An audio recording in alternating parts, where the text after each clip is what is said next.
કપિલ ભગવાનની પહેલા 9 કન્યાઓ પ્રગટ થઈ છે. એ 9 કન્યાઓ 9 દુર્ગાના સ્વરૂપે રહેલી છે. આ બધાનો મારે વિસ્તાર કરવો છે પણ સમય ઓછો પડે છે. નહીતર આપણે નવરાત્રિમાં 9 દુર્ગાનું પૂજન કરીએ છીએ અને નવરાત્રિની વિસ્તારથી વાત કરવી છે, પણ સંક્ષેપમાં થોડું ટૂંકમાં કહી દઉં. એ 9 દુર્ગાઓનું જે પૂજન થાય નવરાત્રિમાં, એ 3 મુખ્ય દેવીઓ છે નવરાત્રિની: મહાસરસ્વતી, મહાલક્ષ્મી અને મહાકાળી. આ 3 દેવીઓ મુખ્ય નવરાત્રિની અધિષ્ઠાત્રી દેવીઓ છે. અને અલગ અલગ કુમારિકાઓનું આપણે પૂજન કરીએ છીએ નવરાત્રિની અંદર.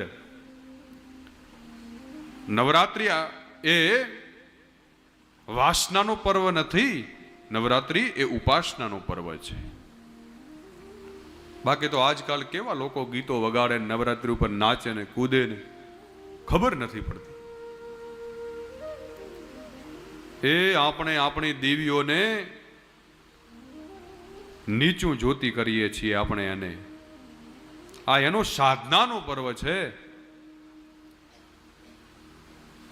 આજકાલ કેવા લોકો ગીતો વગાડે, ડીજે ઉપર નાચે, અને તમે બધા નાચો છો એ તો કાંઈ વાંધો નથી, પણ ગીત હારા વગાડો. આપણા કવિઓની કેટલી રચનાઓ છે ગીતોની, કેટલા ગરબા છે નવરાત્રિમાં વગાડે એવા.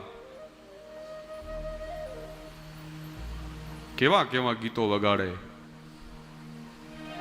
હાવ ભેળસેળિયું કરી નાખ્યું છે આપણે બધું.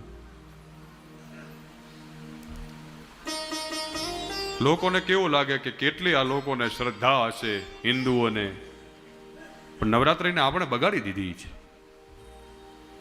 9 દિવસ નાચીએ અને કૂદીએ ખરા, પણ કોઈ દી આપણે આપણી કુળદેવીના દર્શન ન કર્યા હોય નવરાત્રિમાં. પર્વ તો એનું છે ને. આપણે આપણી કુળદેવીનું અનુષ્ઠાન કરીએ નવરાત્રિના 9 દિવસ માટે. એનો યજ્ઞ કરીએ, એના જપ કરીએ, એના દર્શન કરીએ. પણ કોઈ દી મંદિરે ગયા ન હોય કુળદેવીના,